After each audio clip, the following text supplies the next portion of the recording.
24장입니다. 창세기 24장 8절에서 11절까지입니다. 창세기 24장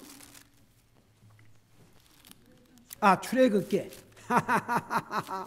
출애굽기 24장 8절에서 11절 출애굽기 24장 8절에서 11절까지입니다. 같이 읽겠습니다. 시작. 모세가 피를 취해 백성에게 뿌리며 이르되 주께서 이 모든 말씀에 관하여 너희와 맺은 언약의 피를 보라 하니라.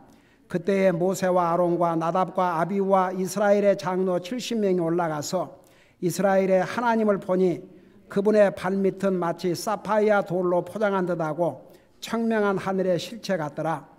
그분께서 이스라엘 자손의 귀족들에게 자신의 손을 대지 아니하셨으므로 그들도 하나님을 보며 먹고 마셨더라. 아멘. 기도하겠습니다. 사랑의 아버지 하나님, 우리를 구원하시고 오늘도 주님을 예배하고 섬길 수 있는 이런 복된 기회를 우리에게 주신 것을 감사드립니다. 이 시간에는 주님의 존귀하신 말씀을 듣고자 합니다. 말씀을 전할 이 종을 주의 성령님께서 도구로 사용해 주시기를 비옵고 예수님의 이름으로 감사 기도드리옵나이다. 아멘. 앉으시기 바랍니다. 우리 출애굽기 24장은 하나님께서 모세를 통해서 주신 하나님의 언약을 확증한 내용을 기록하고 있다는 거 지난주에 전했죠. 그래서 사실 하나님께서 모세를 통해서 주신 이 언약이 뭐예요? 쉽게 말하면 모세오경. 하나님께서 모세를 통해서 주신 이 언약은 바로 모세오경이 올시다. 근데 모세오경이 왜 우리에게도 해당이 되고 왜 이것을 언약의 책이라고 그랬는가? 그 이유가 뭐이라고 그랬습니까? 자, 한번 지난 주일을 들은 메시지를 한번 생각해 보세요.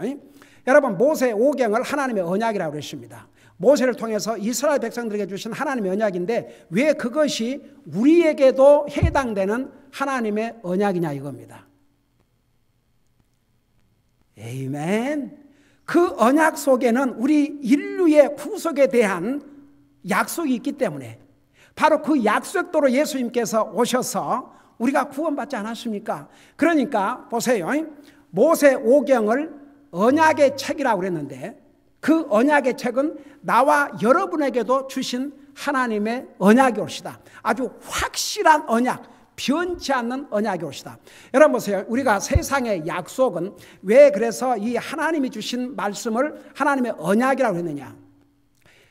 사람의 약속은요, 사실 언제든지 바꿔질 수 있습니다. 캔슬할 수도 있고 바꿔질 수 있어요. 근데 이제 예를 들어서 그 단순한 약속이 아닌 것은 계약이라고 하지 않습니까? 계약, 컨트랙트, 계약. 이건 문서로 해요, 문서. 구두로 하는 게 아니라 문서로. 그래서 사인을 하지요. 그러면 그거 바꿀 수가 없어요. 만일 바꿔야 된다면 거기에 대한 벌금을 내야 됩니다. 왜 하나님께서 주신 이 말씀을 언약이라고 하는 줄 아십니까? 우리가 신약 성경, 구약 성경, 영어로 New Testament, Old Testament. 그게 그 테스트먼이라는 것이 유언이라는 의미, 바꿀 수 없는 약속이라 그런 뜻입니다. 그러니까 하나님께서 주신 이 언약, 이걸 이 사장에서 다시 확인해 주셨습니다. 그 언약대로 인류의 메시아가 오셨습니다. 여러분 사실 이제 하나님의 모든 신구약 성경의 완성의 절정이 주님의 재림입니다. 사실 그거 하나만 남았습니다. 그 외에는 성경대로 다 이루어졌습니다. 세계 역사, 다니엘을 통해서 주신 대로 세계 역사 다 이루어졌습니다. 이스라엘의 역사 다 이루어졌습니다. 하나만 남았습니다. 우리 예수님께 지상 재림하심으로써 이스라엘을 완전히 해방하십니다. 여러분, 그러니까 하나님이 주신 말씀은 언약이 옳시다. 카버는 바꿀 수 없습니다. 하나님 안 바꾸세요. 하나님도. 그래서 이 책을 언약의 책이라고 1절에서 7절까지 또 12절에서 18절까지 말씀했는데, 특별히 8절에서 11절을 보면 이것을 또 언약의 피라고 그랬습니다. 하나님께서 이 모세오경, 하나님의 언약의 말씀을 주면서 피의 언약을 써요. 피의 언약. 자, 그걸 여러분 머리에 생각하면서 8절부터 보세요.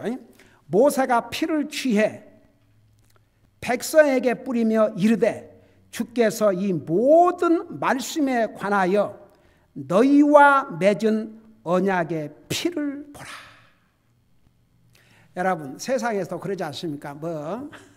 맨날 남자들이 의리에 형제 의를 맺는다 이럴 때 어떻게 했어요? 피를 흘려가지고 찍었잖아요. 그러니까 그 목숨과 같은, 그래서 피의 언약, 언약의 피, 중요한 의미를 갖고 있는데, 바로 우리가 예수님을 믿고 구원받고 하나님의 자녀가 됐는데, 하나님과 우리와의 관계를 어떤 관계로 우리 예수님께서 설명해 주신 줄 아십니까? 똑같은 용어를 사용하셨습니다. 피의 언약.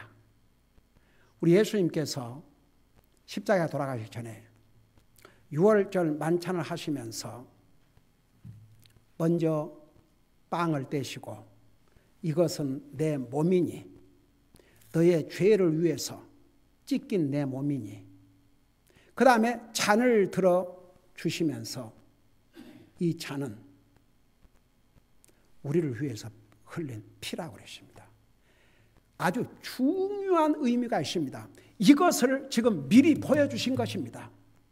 언젠가 약속의 메시아가, 우리 인류의 구세주가 이 땅에 오셔서 우리를 구속하기 위해서 피를 흘리시고, 우리와 하나님과의 관계는 피의 관계, 피의 언약의 관계라는 것을 그림자로 보여준 사건이 바로 이때의 이 모습입니다. 자, 그걸 생각하면서 여러분 잠깐 마태복음 28장을 펴보세요. 마태복음 26장 28절. 마태복음 26장 28절.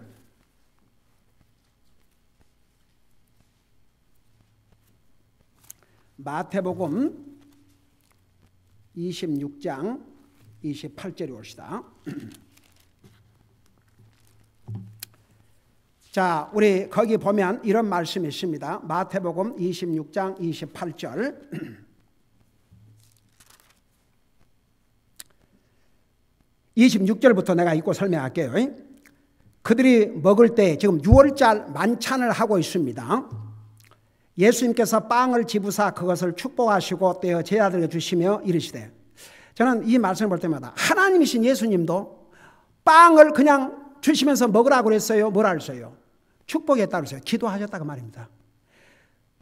축복하시고 떼어 제자들에게 주시며 이르시되 받아서 먹으라, 이것은 내 몸이니라 하시고, 27절 또 잔을 집으사 뭐 하셨다고 그랬어요? 감사를 드리시고 그들에게 주시며 이르시되 너희가 다 그것을 마시라, 이것은 죄들의 사면을 얻게 하려고. 여러분, 우리 구약 성경에 항상 사람이 죄를 지으면 짐승의 피를 하나님 앞에 드렸잖아요. 희생물로 드리고 번제물로 드리고 하여간 피 흘려 속죄를 했지 않습니까? 근데 짐승의 피 갖고는 사람의 죄를 완전히 해결할 수가 없었습니다. 그래서 완전한 제물이신 우리 예수님께서 요한복음 1장에서 예수님을 향해서 뭐라 했습니까? 세상 죄를 지고 가시는 하나님의 어린 양을 보라. 그래서 구약시대 때는 아무리 짐승의 피를 흘려도 사람의 죄 문제를 근본적으로 해결할 수가 없었습니다. 그래서 완전한 제물이신 예수님이 오셔서 한 번 자신의 피를 흘리신 다음에는 더 이상 짐승의 필요가 없었습니다. 그래서 나와 여러분이 죄를 짓고도 하나님 앞에 짐승을 잡아와서 피 흘릴 필요가 없어요. 그냥 우리가 할 수 있는 거 잘못했으면 주님 잘못했습니다, 물론 진심으로 주님 앞에 용서를 구해야죠. 그러나 우리가 짐승을 잡아갖고 또 피를 흘릴 필요가 없습니다. 왜냐하면 예수님께서 자신을 속죄의 제물로 드리실 때는 하나님께서 완전한 제물로 받으셨기 때문에 더 이상 예수님을 믿고 구속받고 죄 용서를 받는 하나님의 사람들에게는 더 이상 피의 헌물을 요구하지 않았습니다. 얼마나 감사합니까? 참 우리는 구약시대에 태어난 게 아니고 신약시대에 태어난 것도 참말로 하나님의 은혜입니다. 우리는 너무나도 많은 하나님의 복을 받아가지고 그거 잊어버리고 삽니다. 여러분 찬송가에 그 찬송 불러야 되겠구만. 이런 찬송가 있어요. Count your blessing. 하나님께서 내게 주신 복을 세어보아라. Count your blessing. Count your blessing. 하나님께서 우리에게 주신 복을 한번 카운트 해보세요. 얼마나 많은지 수를 셀 수도 없습니다. 근데 그 중에 가장 큰 복이 역시 구원의 복이죠. 왜 예수님께서 피 흘려 돌아가신 줄 아십니까? 우리 히브리서에 뭐라 하십니까? 피 흘림이 없이는 죄 씻음도 없다고 그랬습니다. 우리 예수님께서 피 흘려 돌아가셔야 했었습니다. 우리의 죄를 씻는 길은 예수님의 피밖에 없었습니다. 그래서 이제 여기에 이걸 미리 알려주셨죠. 또 잔을 집으사 감사를 드리시고 그들에게 주시며 이르시되 너희가 다 그것을 마시라. 이것은 죄들의 사면을 얻게 하려고, 그러니까 죄 용서를 받게 하려고 많은 사람을 위하여 흘린 나의 피, 곧 새 상속 언약의 피니라. 우리 다 같이 주님께 감사드린 마음으로 크게 아멘 하십시다. 여러분 구약시대 지금 이 출애굽기 24장에 나와 있는 그때 이제 피를 뿌렸지 않습니까? 그리고 이것은 너희를 위한 언약의 피라 했어요. 그것을 통해서 이스라엘 백성들은 참으로 하나님의 백성임을 피로 확인해 주셨습니다. 나와 여러분은 예수님을 믿고 영접한 그 순간에 주님께서 흘리신 그 피로 나와 주님과의 관계, 여러분과 주님과의 관계, 하나님의 백성들과 하나님의 관계는 무슨 언약으로 맺어진 줄 아십니까? 바로 피로 맺어진 언약입니다. 피로 맺어진 언약. 이거 잊지 마세요. 예. 주님이 친히 그 피를 흘리셔서 너는 내 아들이다. 너는 내 딸이다. 너는 나의 자녀들이다. 너희는 하나님의 백성들이다. 구약시대 때는 이스라엘 백성들을 향해서 그 짐승의 풀을 뿌려가지고 너희들은 하나님의 백성들이다. 이걸 확인해 주셨지만 나와 여러분 같은 경우는 예수님께서 자기 피로 언약을 맺어주셨습니다. 한번 생각해 봐요. 그 관계가 얼마나 복된 관계고 영원한 관계인가. 여러분, 나와 여러분은 하나님의 피의 언약을 맺은 하나님의 존귀한 백성들이 옵시다. 여러분, 그래서 옛날에도 그 부분을 설명했지만 우리 베드로 전서인가 후서에 보면은 우리를 가리켜서 뭐라는 줄 아세요? 프레셔스, 하나님의 존귀한 백성들이요, 로얄 프리스트후드, 왕가의 제사장이라고 그랬어요. 한번 생각해 봐요. 여러분 보세요. 우리에게 주신 칭호들이 얼마나 많은 줄 아십니까? 우리 다 성도들이다. 성도, 성자, 거룩한 백성들, 주님의 신부. 여러분, 그리스도인이라 그 말은 그리스도의 사람이라 그 말입니다. 우리는 미세스 크라이스트라 그런 뜻입니다. 우리 예수님 우리 신랑이시고, 여러분 그리스도인 그 말은 우리는 그리스도에 속한 사람이라 그 말입니다. 그게 피의 언약으로 맺어진 관계옵시다. 얼마나 나와 여러분은 복된 사람인지 몰라요. 많은 사람들이 막연하게 하나님 믿는다고 그러고 예수 믿는다고 그러지만 정말 이런 거 모르고 그냥 막연하게 믿고 사는 사람도 얼마나 많이 있습니까? 나와 여러분은 정말 우리와 주님과의 관계가 어떤 것으로 맺어진 것이라는 거 절대 잊으면 안 됩니다. 그래서 우리는 하나님 앞에 너무나도 소중한 사람들입니다. 이 세상에 하나님의 눈에 오죽하면 그러니까 성도의 죽음은 존귀한 것이라. 구원받은 하나님의 자라면 죽음조차도 프레셔스, 아주 귀중하다고 그랬어요. 왜? 주님을 만나는 날이니까. 그러니 얼마나 우리 복받은 사람들입니까? 그래서 여러분, 구약시대 때에 이 짐승의 피로 이스라엘 백성들이 하나님의 참 백성임을 확인해 주셨다면 나와 여러분은 다른 짐승의 피도 아닌 예수 그리스도의 피로 맺어진 그런 언약의 백성들입니다. 우리는 항상 그걸 생각하면서 정말 더 주님 사랑하고, 내가 어떻게 하면 내 남은 삶 주님을 기쁘게 드리고 더 주님을 사랑하고 더 주님을 열심히 섬기고 그러다 갈까? 어떻게 하면 내가 더 믿음으로 살다 갈까? 그게 이제 우리의 삶의 목표가 될 때 우리는 그리스도인으로서 정말 성숙한 그리스도인 삶을 살게 됩니다. 우리 돌아가서 출애굽기 24장으로 다시 돌아가십시다. 자, 출애굽기 24장 그 8절 다시 한번 그 부분을 보고 지나가십시다. 그래서 이제 구약시대 때 이때는 모세가 피를 취해 백성에게 뿌리며 이르되 주께서 이 모든 말씀에 관하여 너희와 맺은 언약의 피를 보라 하니라.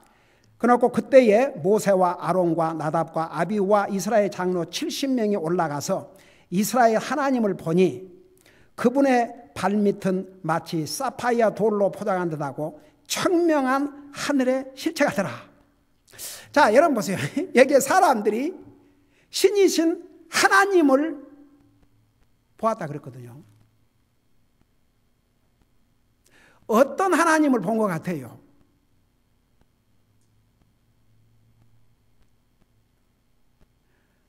여러분, 여기 하나님을 보았다고 그러는데 하나님은 영이시기 때문에 하나님께서 사람에게 하나님을 보여주시려면, 이제 예를 들어서 구약시대 때에 우리 예수님께서 남자의 모습으로 나타나시지만 이 경우는 조금 달라요.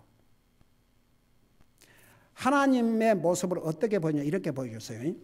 자, 그 부분 다시 와서 설명할 테니까 여러분 17절을 보세요. 17절에 보니까 이스라엘 자손의 눈에는 주의 영광을 보는 것이 마치 산꼭대기에 무엇과 같다고 그랬어요? 맹렬한 불을 보는 것 같았다고 그랬습니다. 그러니까 보세요. 이제 하나님께서 모세를 산으로 올라오라고 그랬어요. 그러니까 하나님께서 산으로 일단 임하셨어요. 산으로. 근데 이제 모세는 혼자 이제 가까이 오게 하셨지만 그 나머지 사람들에게 하나님께서 어떤 모습으로 보여주셨냐면 이런 모습으로 보여주셨습니다. 그걸 생각하면서 10절 봐요. 이스라엘 하나님을 보니 그분의 발밑은 마치 사파이어 돌, 이걸 청옥이라고 그래요. 청옥. 그러니까 파란 보석입니다. 보석. 이 사람들 보석 좋아하잖아요. 보석. 그러니까 하나님의 발, 그러니까 우리 사람 같은 그런 발을 의미한 게 아니고, 이제 우리 주님께서 산에 임하셨는데 그 17절에서는 주님의 영광을 봤어요. 주의 영광을 봤는데 이게 맹렬한 불과 같았다고 그러십니다. 그 아주 맹렬하게 타오르는 불. 여러분, 성경에 하나님을 가리켜서 소매라는 불이라고 그랬습니다. 나중에 하나님의 영광이 구름 가운데 임하시니까 백성들이 무서워가지고 모세에게 말씀하시고 우리에게 직접 말씀하지 못하게 하셔서 그렇지 않습니까? 여러분, 구약시대 때 죄인인 사람이 거룩한 하나님을 대하고 살 수가 없었습니다. 그러니까 이제 근데 하나님께서 이것도 이제 하나님의 놀라우신 은혜입니다.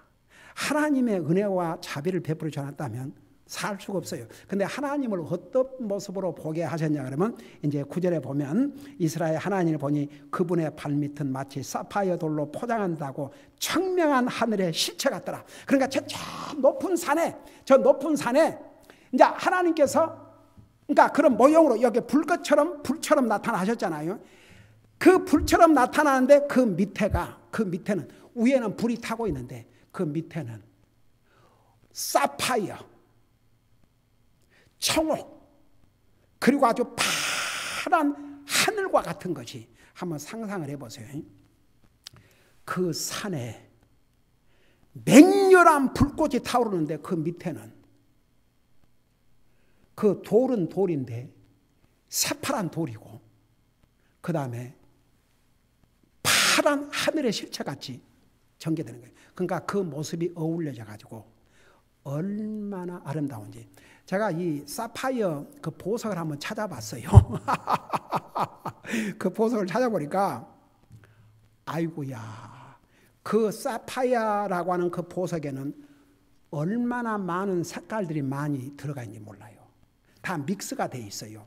그러니까 이렇게 회전해서 보면은 여러 가지 색깔이 나오는데 이렇게 한쪽에서 보면 그게 청옥 아주 새파랗게 보여요. 근데 이걸 이렇게 돌려보면 그 안에 수많은 색깔들이 있어요. 그러니까 한번 얼마나 아름다운 모습이겠는지. 그래서 이제 보세요. 그걸 생각하면서 이스라엘 하나님 보니 그분의 발밑은 마치 사파이어 돌로 포장한다고 청명한 하늘의 실체 같더라. 11절 그분께서 이스라엘 자손의 귀족들에게 자신의 손을 대지 하셨으므로 그들도 하나님을 보며 먹고 마셨더라. 그러니까 여러분 그 옆에서 맹렬한 불이 타는 것 같으면은 그 언제 거기서 먹고 마시겠어요. 놀래서 벌벌 떨고 얼굴 따게 되고 하지요. 그러니까 아예 멀찌감치 이때는 지금은 주님을 가까이 할수록 아주 옛날에는 가까이 했다가는 하나님 뭐라고 하죠? 가까이 했다가는 그냥 그 자리에서 죽임을 당하죠. 그 하나님께서 이게 하나님의 은혜와 자비입니다. 그래서 이제 여기서는 그렇게 아주 청옥 그리고 그 하늘의 파란 실체같이 그러니까 위에서 북쪽에 타지만 그 밑에는 백성들이 바라보는 그 밑에는 그렇게 다 해가지고 백성들이 먹고 마시고 이들이 바로 저분이 하나님이시구나. 그걸 다 알았죠. 그래서 먹고 하나님을 보면서 먹고 마셨다고 그랬습니다. 참 신기한 일이죠. 이게 하나님의 은혜와 자비 가지고는 상상할 수 없습니다. 자, 그리고 나서 보세요. 12절 주께서 모세에게 이르시되 너는 산에 올라와 내게로 와서 거기 있으라. 지금 이제 하나님께서 산으로 내려오셨지 않습니까?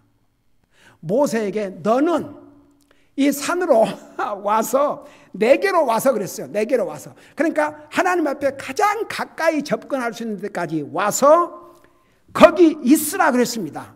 그냥 잠깐 왔다 가는 것이 아닙니다. 왜냐 그러면 그 마지막 절에 보면 무려 40일 동안 밤낮을 있어야 되니까 내게로 와서 있으라. 그러면서 내가 기록한 돌판들과 내가 기록한 돌판들이 뭡니까? 십계명이죠.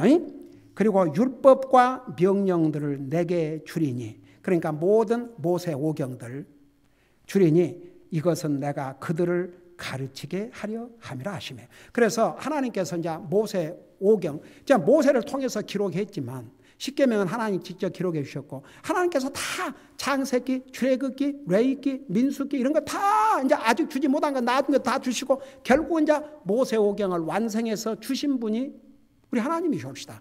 모세는 그걸 받아서 이제 자기가 카피를 한 것뿐이죠. 그래서 율법과 명령들을 내게 주리니 이것은 내가 그들을 가르치게 함이라. 여러분 왜 우리가 창세기를 배우고 왜 지금 출애굽기를 배우고 또 출애굽기 끝나면 또 레위기를 배우고 또 민수기를 배우고 또 신명기를 배울 텐데 왜 우리 배워요? 그리고 왜 이 목사가 가르쳐야 돼요? 이대로 지금 이 말씀 왜 가르쳐야 돼요? 하나님께서 뭐라고 그랬어요? 그 모세 오경 하나님께서 이런 율법과 명령을 주신 것은 그들을 가르치게 하려 함이라. 그래서 이거 가르치라고 주신 것입니다. 뭐 모세 혼자 간직하라고 주신 게 아니고 모세로 하여금 백성들을 가르치고 나중에는 하나님을 믿는 모든 사람들에게 가르치라고. 자 13절 보세요. 모세가 자기를 섬기는 자 여호수아와 함께 일어나 하나님의 산으로 올라가며 14절 장로들에게 이르되 너희는 우리가 너희에게 돌아올 때까지 여기서 우리를 기다리라. 보라 아론과 홀이 너희와 함께하니 어떤 사람이 할 일이 있으면 그들에게로 나아갈지니라 하고. 그러니까 여러분 모세가 여호수아와 함께 산에 올라가면서 그냥 아무런 지침도 없이 또 모세가 빈 동안에 인도할 사람도 없이 그냥 다 버리고 간 게 아닙니다. 이렇게 다 모세가 빈 어간에 어떻게 하라고 다 가르쳐주고 또 빈 동안에 이스라엘 백성을 인도할 그런 지도자들을 세우고 이제 올라갔죠. 그러면서 15절에 모세가 산에 오르매 구름이 산을 덮으며 주의 영광이 시내 산 위에 머무르고 구름이 엿새 동안 산을 덮더니 일곱째 날에 그분께서 구름 가운데서 모세를 부르시니라. 그러니까 보세요. 모세가 주님을 접근하는 그것도 일단은 산에까지 올라갔어요. 6일 동안은 구름으로 하나님의 영광을 나타냈습니다. 완전히 산을 뒤덮였다고 그랬습니다.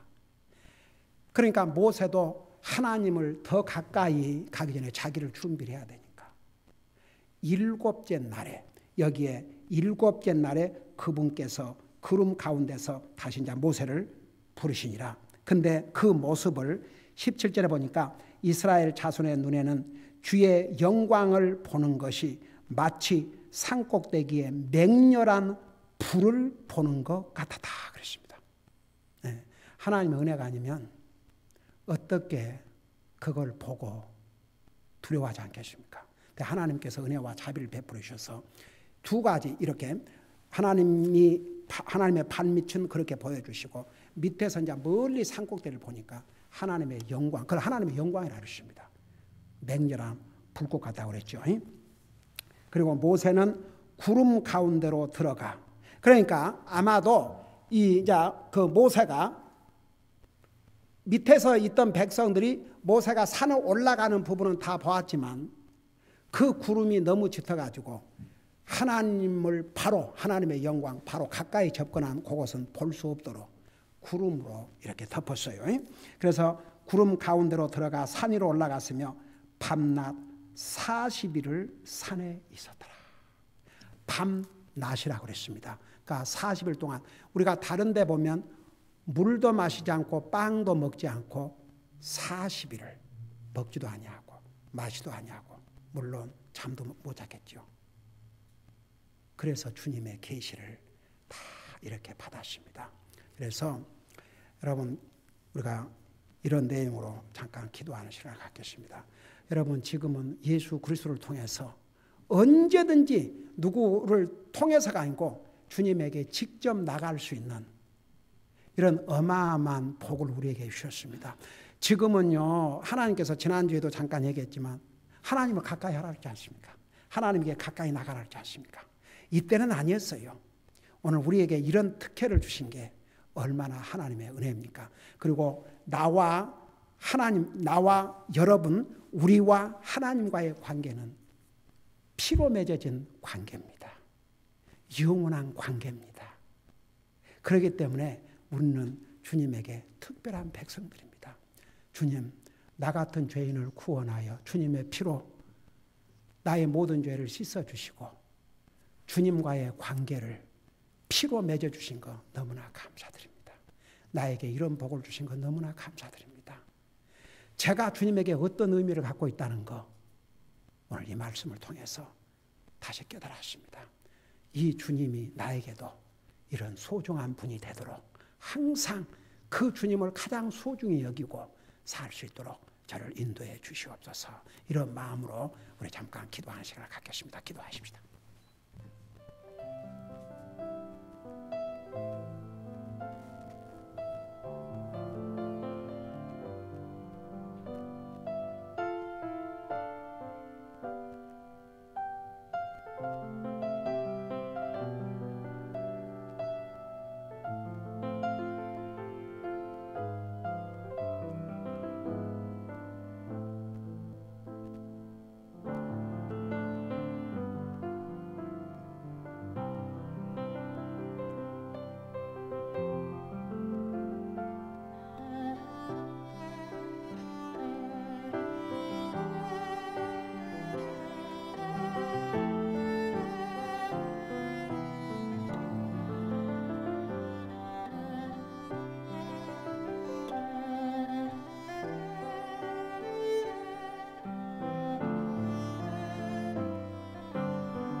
사랑의 아버지 하나님, 우리를 주님의 그 고귀하신 피로 구원해 주시고 구속해 주시고 우리의 죄를 용서해 주시고 그 피로 우리와 상속의 언약을 맺어 주셨습니다.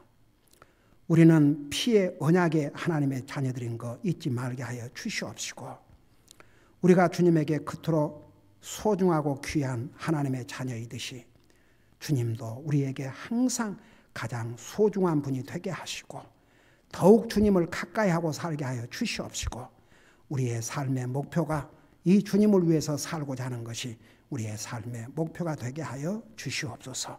감사합니다. 사랑합니다. 예수님의 이름으로 감사 기도드리옵나이다. 아멘.